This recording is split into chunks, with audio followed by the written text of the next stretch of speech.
Hello, it is me, Dave, from the Kodo, back with another mod review. I'm looking at the Essentials mod. It's a very small mod added.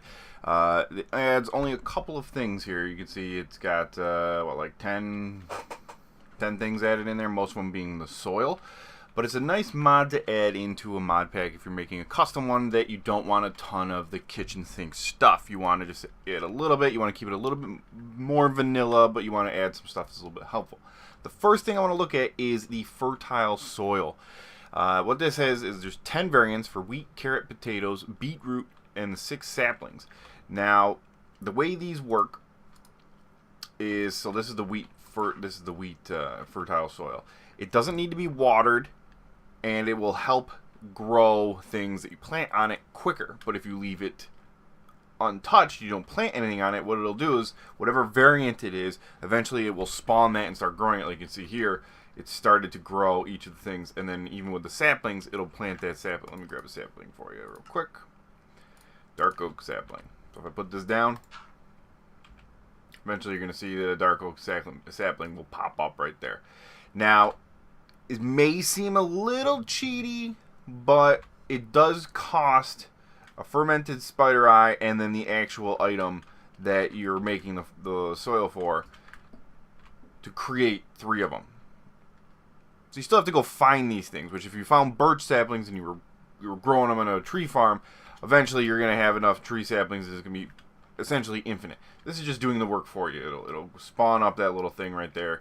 And it's not, like you can see, it's not quick. But if you are out mining and you have a bunch of these wheat ones down, they'll grow wheat and you don't have to worry about it too much. So it's a nice little addition, the fertile soil there. You don't ever have to replant. You can just come in, grab the stuff, eventually it'll pop back in there and it'll be there ready for you to grab. So the next thing I want to look at is the Brazier. I almost said Brazier. This is kind of like a better cauldron. It holds water, lava, glowstone, coal blocks, and salt blocks. The glowstone, lava, coal blocks, those will emit light for your base. But it's, like you can see right here, it's just a little bit nicer looking. This will, if you stand on it, it will extinguish you if you are on fire. If you fall from a great height, it will protect you if there's water in it. And if you're using a mod that adds salt blocks, it'll actually keep witches from spawning in a radius of 32 blocks. By default, it can be changed in the config, but if you have a mod pack that adds salt in any way and you put it in there, bam, you want to live in a swamp, you don't have to worry about witches, or if there's witches being spawned in like a dark forest or a magical forest, this will keep them from spawning around your base. See, look at that, boom, dark oak sapling just popped up. If I have 4 of those, it'll grow a dark oak sapling. But back to the Brazier here. If you put coal into it or lava into it, it'll act like a garbage disposal, where if you throw something on top of it, it'll burn it. It's a neat little thing. Like I said, it's a better cauldron. The slotted chest is the next thing I want to talk about. And what this does is it's the size of a double chest, or a double chest. And it puts, when you put something in it, when you take it out, it leaves a ghost image of it behind. So now when you go to shift click, you can't shift click on anything that doesn't have that in there, that ghost image in there. So if you are using an automation mod of some kind and you wanted a little bit better way of controlling what goes into each slot, you can mess around with the slotted chest to see what the recipe is, and that's relatively cheap. So if you have applied energistics, you can use the slotted chest before that for a little bit more control over your inventory. Obviously you can't see what's on the outside of it, but looking into it you can see, and putting a sign on it, or you can label it. Now, the port extender and the item chute. The port extender, basically anything that it's attached to lets item insertion connection stretch over another block. So it's in when you have other mods that have you're going from like a furnace into a hopper, or a furnace into a chest. It just allows you to go extend one. You can't chain them together. It's not very helpful on its own, but it's there. It'll help you stretch that that connection another block. Personally, I would just use pipes, but it's in there. The item chute transfers items vertically.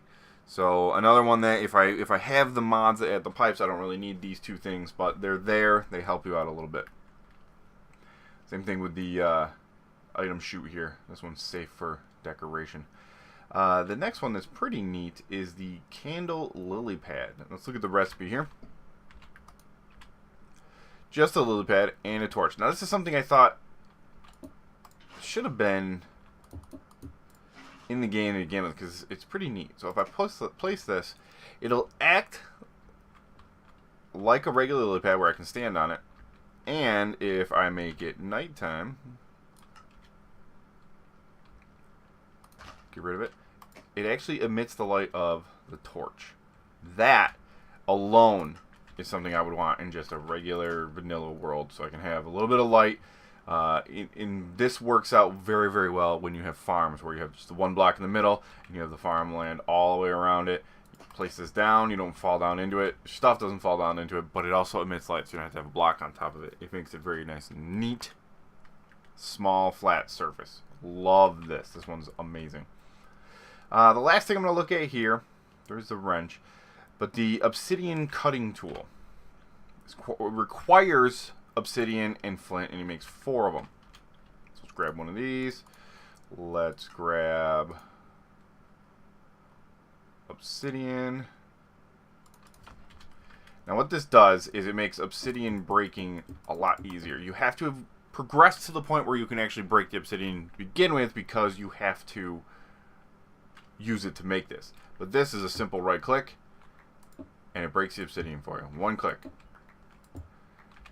And if you look at it, insta breaks obsidian on right click, but uses the tool. So for each 1 obsidian, you can break 4 more. So making obsidian, I'm in creative mode now, so you don't see those disappearing, but it will break the tool instantly. But like, instead of burning away your, look at, oh, grew, your diamond pickaxe, you can just insta break it right there with this tool. Nice little neat additions to a, make sure I didn't miss anything.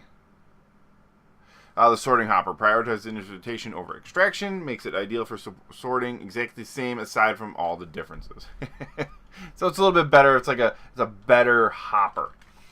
Another one that I don't necessarily need. If I'm using a mod, I have the control with the pipes and whatnot, so I don't need that type of thing. But the main thing with this mod, the Essentials mod, and I'll put the link in the description down below, is the fertile soil. That is my favorite thing, and the lily pad. So like I said, if you're doing a custom mod pack and you're doing a little bit of like a different shade of vanilla, this would be a great pack to add in to just help you out a little bit, but not just overpower the mod pack completely. So hopefully you check that out. Like I said, I'm going to put the description in the link in the description down below, and check out my channel for more mod reviews and playthroughs and guides in the future. And like always, guys, good luck and have fun.